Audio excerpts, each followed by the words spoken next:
The rusted chain-link fence rattled in the humid Mississippi breeze as I approached the abandoned Howard Memorial Hospital.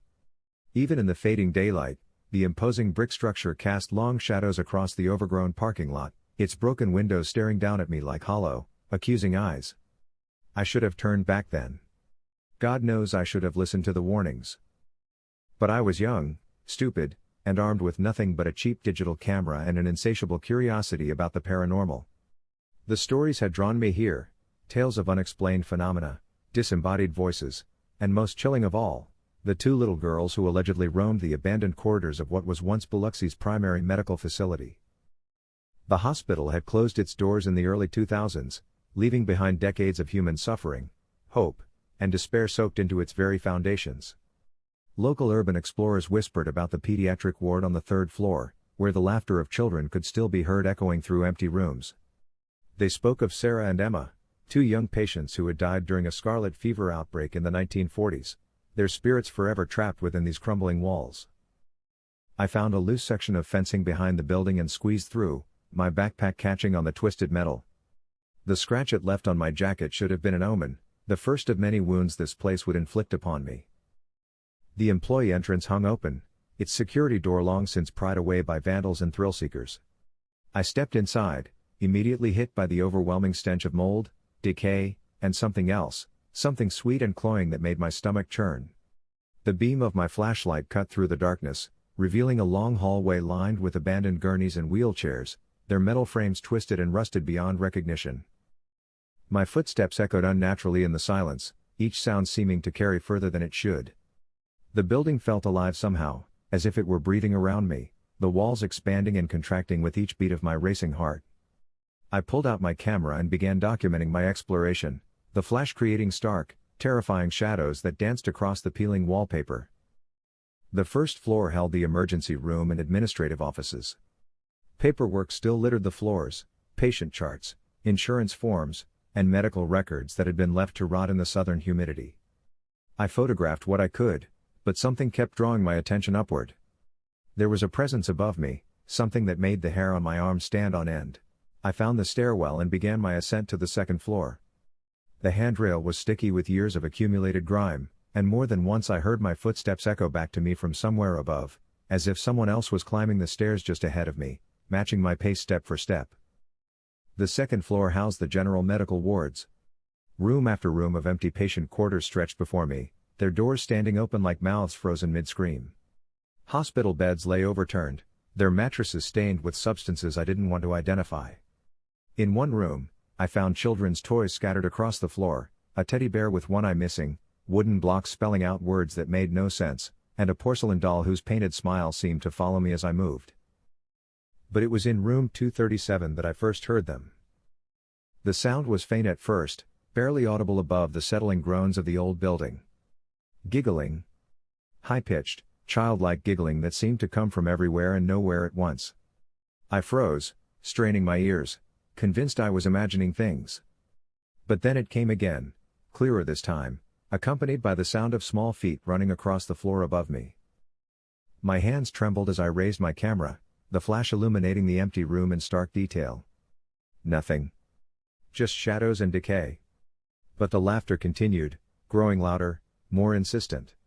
It was the sound of children at play, innocent and joyful, completely at odds with the malevolent atmosphere that pressed down on me like a physical weight. I had to see the third floor. I had to find them. The stairwell to the pediatric ward was in worse condition than the others. Several steps had rotted through completely, forcing me to hug the wall and test each foothold carefully. The higher I climbed, the colder the air became, until my breath began to fog in the beam of my flashlight. The temperature drop was so severe that frost began forming on the metal handrail, despite the humid summer evening outside. The third floor was a maze of smaller rooms and play areas designed to comfort sick children during their stay. Murals of cartoon characters covered the walls, their bright colors faded and peeling, transformed into nightmare versions of childhood friends. Mickey Mouse's face was half dissolved by water damage, his iconic smile warped into a menacing grimace. A rainbow that once promised hope now looked like a sickly bruise against the wall. The giggling had stopped the moment I reached the top of the stairs, replaced by a silence so complete it seemed to press against my eardrums. I moved carefully through the ward, my flashlight beam revealing abandoned cribs, toy boxes filled with rotting playthings, and walls covered with children's drawings that had somehow survived decades of neglect. It was in the main playroom that I first saw her. She stood in the far corner, partially hidden by the shadow of an overturned bookshelf. A little girl, no more than 7 or 8 years old, wearing a white hospital gown that seemed to glow in the darkness. Her hair hung in long, dark ringlets around her pale face, and when she turned to look at me, I saw that her eyes were completely black, not just the pupils, but the entire eye, as if they had been filled with ink. I stumbled backward, my camera falling from nerveless fingers to clatter across the floor. When I looked up again, she was gone. But I could hear her now, moving through the rooms around me. The soft whisper of bare feet on linoleum, the rustle of fabric, and underneath it all, a humming, a lullaby sung in a voice sweet and pure and absolutely terrifying. "Rockabye baby," in the treetop, the voice drifted from somewhere behind me. I spun around, my flashlight beam sweeping across empty space. "When the wind blows, the cradle will rock." I grabbed my camera and ran toward what I hoped was the exit, but the layout of the floor seemed to have changed. Hallways led to dead ends, doors opened onto solid walls, and rooms I had already explored appeared different each time I entered them. The building was playing with me, trapping me in its maze of decay and madness. "When the bough breaks, the cradle will fall," came another voice from ahead of me, different from the first, higher pitched, younger. "And down will come baby, cradle and all." I pressed myself against the wall, trying to control my breathing. 2 voices. 2 little girls. Sarah and Emma, if the stories were true. But stories didn't capture the reality of their presence, the overwhelming sense of wrongness that radiated from them like heat from a fire. My flashlight began to flicker, the battery dying despite being fully charged when I entered the building. In the intermittent darkness, I caught glimpses of movement, small figures darting between rooms, always just at the edge of my vision. They were playing with me, herding me like a lost sheep, and I was beginning to understand that I might never leave this place. The beam died completely, plunging me into absolute darkness. In the blackness, I heard them more clearly. Their voices seemed to come from inside my own head, whispering secrets that no living person should know. They told me about the fever that killed them, about the burning in their veins and the delirium that preceded their deaths. They spoke of the other children who had died in this place, dozens of them over the decades, and how they all waited together in the spaces between the walls. "We're so lonely," one of them whispered directly into my ear, though I felt no breath against my skin. "Stay with us. Play with us forever." I fumbled for my phone, using its pale screen light to navigate. The battery was at 90%, but the light seemed dimmer here, as if the darkness were actively fighting against it. I could see my own reflection in the black screen when it dimmed, but I wasn't alone in the reflection. 2 small figures stood behind me, their faces pressed close to mine, their black eyes staring directly into the camera. I spun around, but nothing was there. The laughter returned then, echoing from every direction at once. It wasn't the innocent sound of playing children anymore, it was something hungry and predatory, the sound of things that had once been human but had been changed by decades of isolation and rage. They were angry at the living world that had forgotten them, furious at being trapped while life moved on without them. I ran blindly through the corridors, my phone's light casting wild shadows as I searched desperately for the stairwell. Behind me, I could hear them following, not running, but skipping and laughing as if this were all a wonderful game. Their hospital gowns rustled like dead leaves, and occasionally I would hear the squeak of wheels as they pushed empty gurneys along the halls, creating a mobile barricade to cut off my escape routes. When I finally found the stairs, I took them 3 at a time, not caring if I fell. The second floor seemed different now, filled with shadows that moved independently of my light. Patient rooms that had been empty before now showed signs of recent occupation, rumpled bed sheets, still warm meal trays, and fresh flowers that couldn't possibly exist in this place of death and decay. But the girls were faster than me, already waiting on the ground floor when I reached the bottom of the stairs. They stood at the end of the main corridor, holding hands and watching me with those terrible black eyes. For the first time, I could see them clearly. Sarah was the taller of the 2, her dark hair falling past her shoulders in waves that seemed to move in a wind I couldn't feel. Her hospital gown was stained with something dark around the chest, blood, perhaps, or medicine that had failed to save her. Emma was smaller, younger, with short cropped blonde hair and a gap-toothed smile that would have been adorable on any living child. But these weren't living children. They were echoes of what they had once been, shaped by pain and abandonment into something else entirely. When they smiled at me, I could see that their teeth were too sharp, filed to points like needles. When they giggled, the sound carried undertones of screaming. "Don't leave us," Sarah said, her voice carrying clearly across the distance between us. "We've been waiting so long for someone to play with." "Everyone always leaves," Emma added, her higher voice cracking with emotion. "The doctors left. The nurses left. All the other children got better and left. But we stayed. We always stay." I backed toward what I hoped was the exit, but the building seemed to stretch around me, making the hallway longer with each step I took. The girls began to walk toward me, their bare feet making no sound on the filthy linoleum. As they approached, the temperature dropped even further, and I could see my breath coming in sharp puffs of vapor. "We know games," Sarah continued conversationally. "Hide and seek. Tag. Red light, green light." Her black eyes never left mine. "We know other games too. Games the doctors taught us before they left. Games with needles and medicine and things that hurt so much you forget how to scream." The walls around me began to bleed, thick, dark fluid seeping from cracks in the plaster and running down to pool on the floor. The smell of copper and decay filled my nostrils, making me gag. This wasn't just a haunting, this was the building itself responding to their presence, reality bending around their corrupted innocence. My phone died completely, leaving me in total darkness with only their glowing forms for illumination. They were close enough now that I could feel the cold radiating from their bodies, could hear the wet sound of their breathing despite the fact that the dead don't breathe. "We learned so many things here," Emma said, her voice now coming from directly beside me.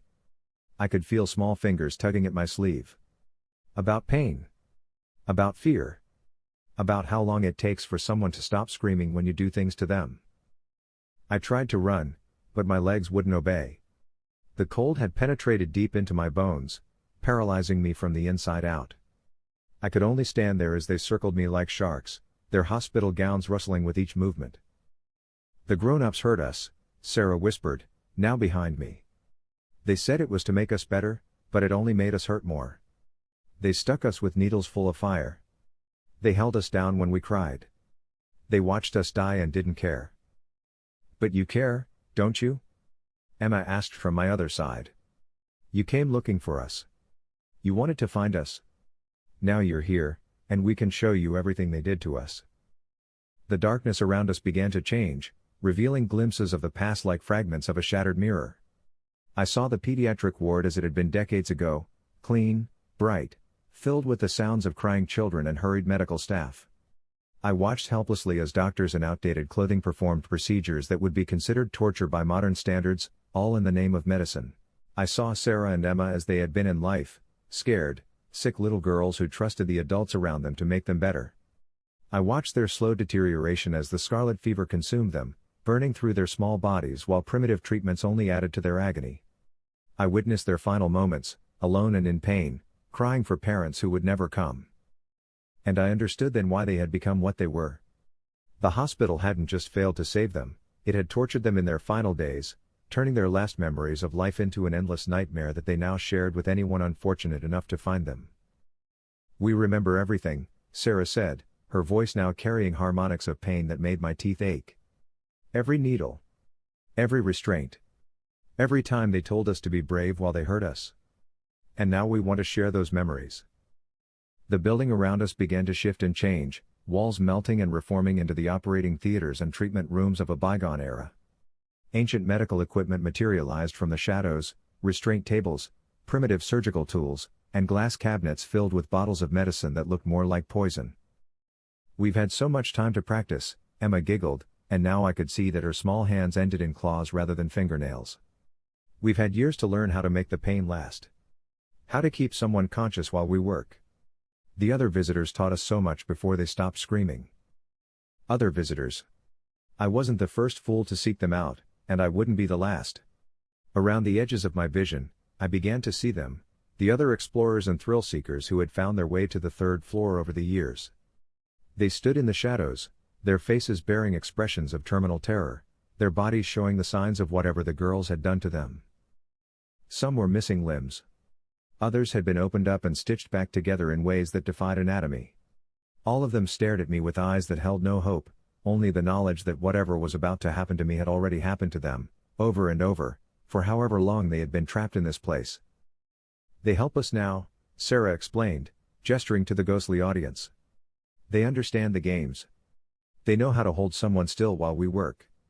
They remember what it's like to be hurt, so they know exactly how to hurt others." The restraint table appeared directly in front of me, its leather straps dark with old stains. Medical instruments lay arranged beside it with surgical precision, scalpels, bone saws, and devices I couldn't identify but whose purpose was unmistakably malevolent. "Don't worry," Emma said, her gap-toothed smile now wide enough to split her face in half. "It only hurts at first. After a while, you stop feeling anything at all. And then you can help us with the next visitor. Won't that be fun?" I found my voice then, screaming until my throat went raw. But the sound seemed to be absorbed by the building itself, dampened and muffled until it was nothing more than a whisper. No one would hear me. No one would come looking. I would disappear like all the others, becoming just another cautionary tale whispered among urban explorers. The other victims began to move toward me, their decomposing hands reaching out to grab and hold. Their touch was like ice, burning my skin with cold fire. They lifted me effortlessly onto the table, their fingers surprisingly strong despite their rotted appearance. Sarah and Emma stood on either side of the table, looking down at me with the clinical detachment of surgeons preparing for an operation. In their small hands, they held instruments that gleamed with unnatural sharpness. "We're going to take such good care of you," Sarah said, her voice now carrying the authority of someone much older. "We're going to show you everything the doctors showed us. Every procedure. Every treatment. Every way they found to make us scream." The first incision was surprisingly gentle, just a shallow cut across my forearm that barely broke the skin. But the pain that followed was indescribable, as if liquid fire had been poured into my veins. I tried to scream again, but one of the other victims had placed a rotting hand over my mouth, muffling the sound.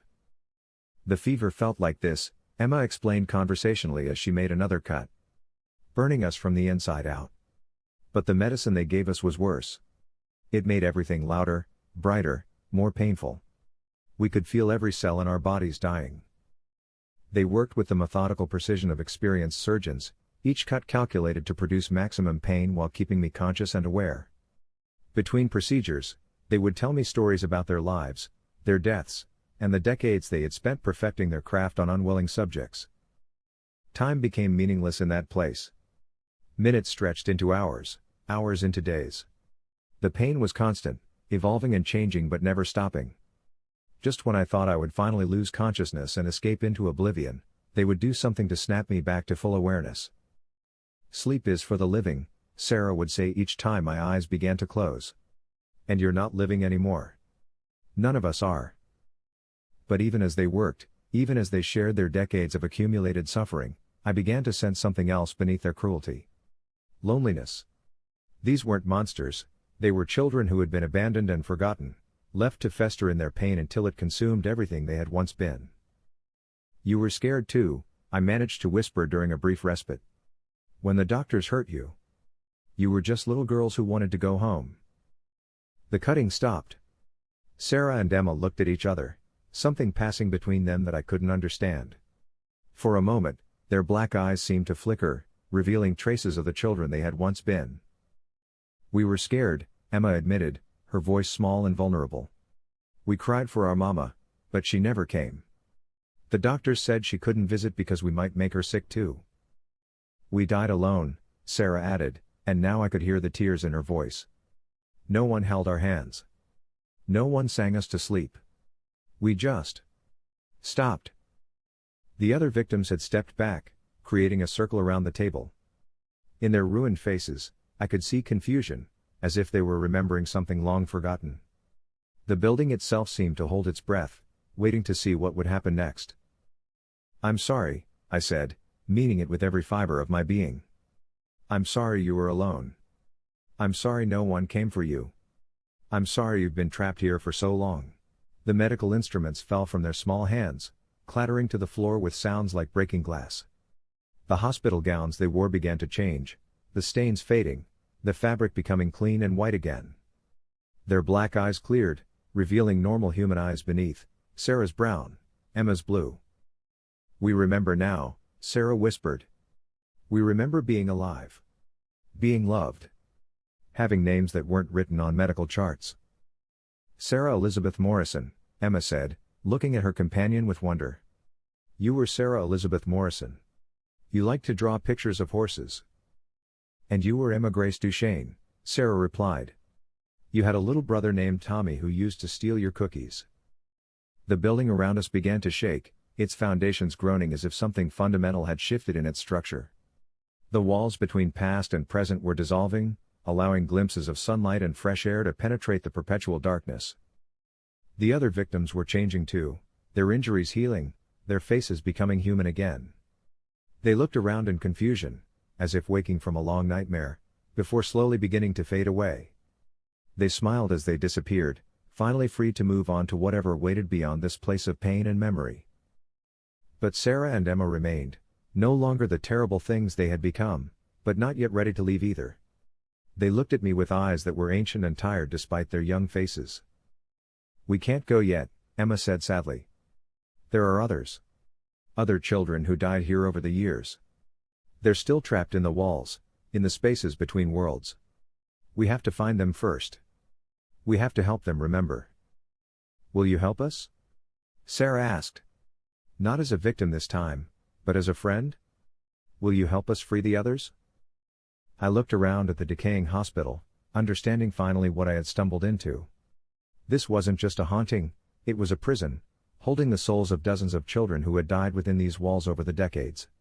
And somehow, impossibly, I had been given the chance to help them find peace. The restraints around my wrists and ankles had disappeared, and I found I could sit up without pain. My injuries were healing, though I suspected the scars would remain forever, not as marks of torture, but as reminders of what I had experienced and survived. "Yes," I said, surprising myself with the steadiness of my voice. "I'll help you." Over the following hours, or days, time still moved strangely in that place. Sarah and Emma led me through the hospital, showing me the hidden corners where other young spirits waited.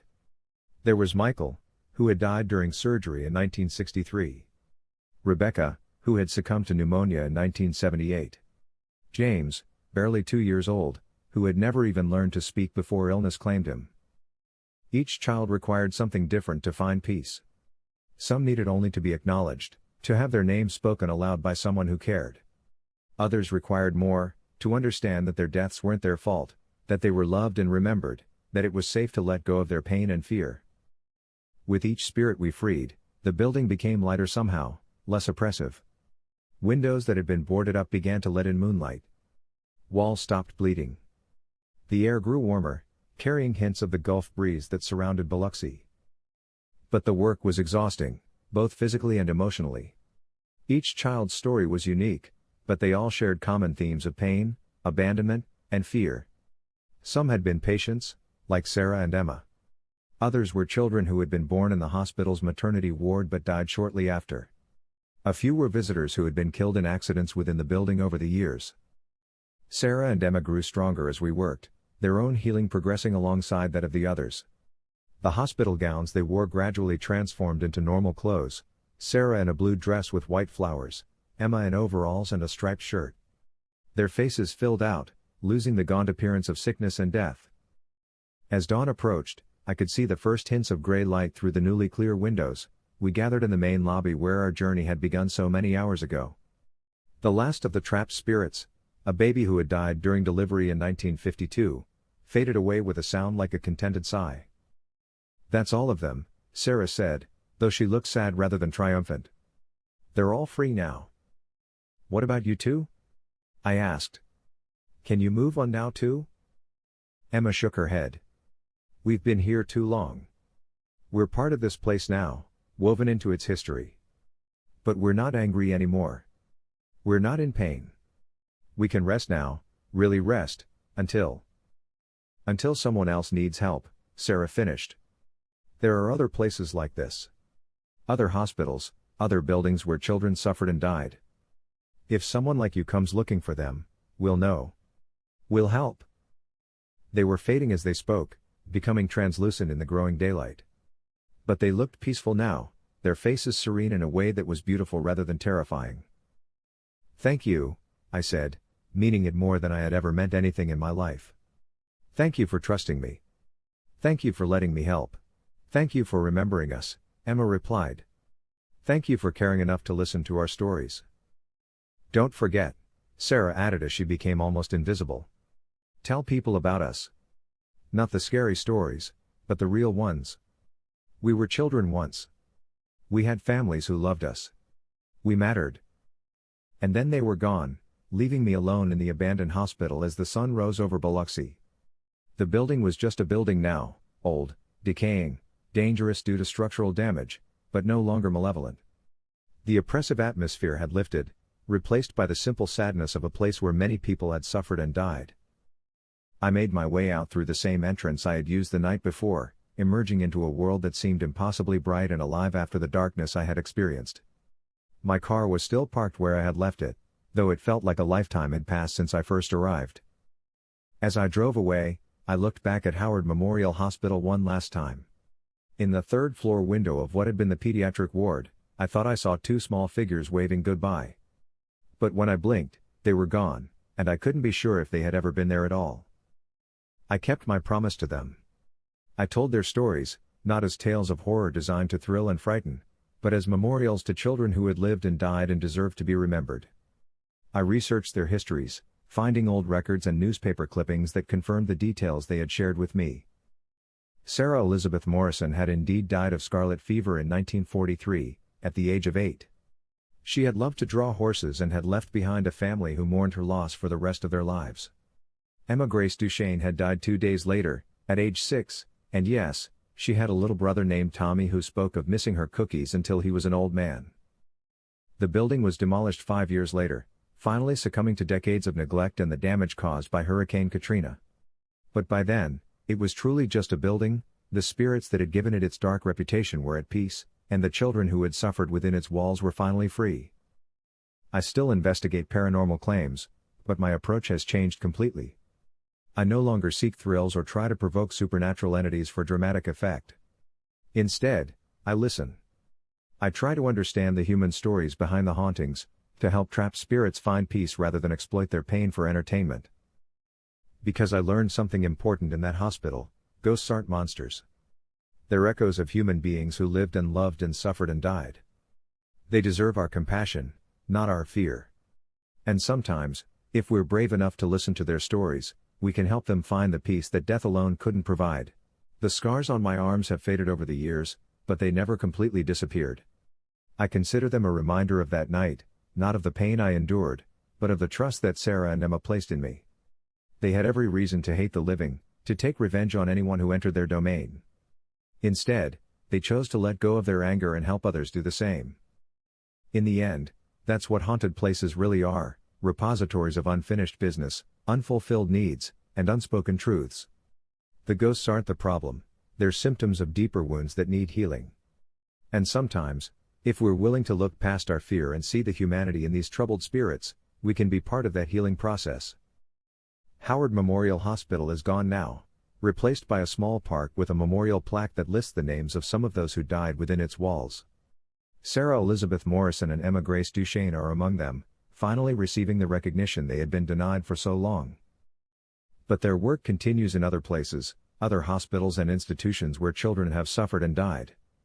I like to think that somewhere, in the spaces between worlds, 2 little girls in clean clothes are still helping their fellow spirits find peace, one story at a time. And if you ever find yourself in a place where the shadows seem too deep and the silence feels too heavy, listen carefully. You might hear the sound of children laughing, not with malice or hunger, but with the simple joy of souls finally free to play in the light. Hey everyone, thanks so much for listening. If you enjoyed the video, please hit that like and subscribe button, and then share with your friends. Your support helps us grow and create even more awesome content. We appreciate you being part of the journey. Here are a couple more videos for you to check out.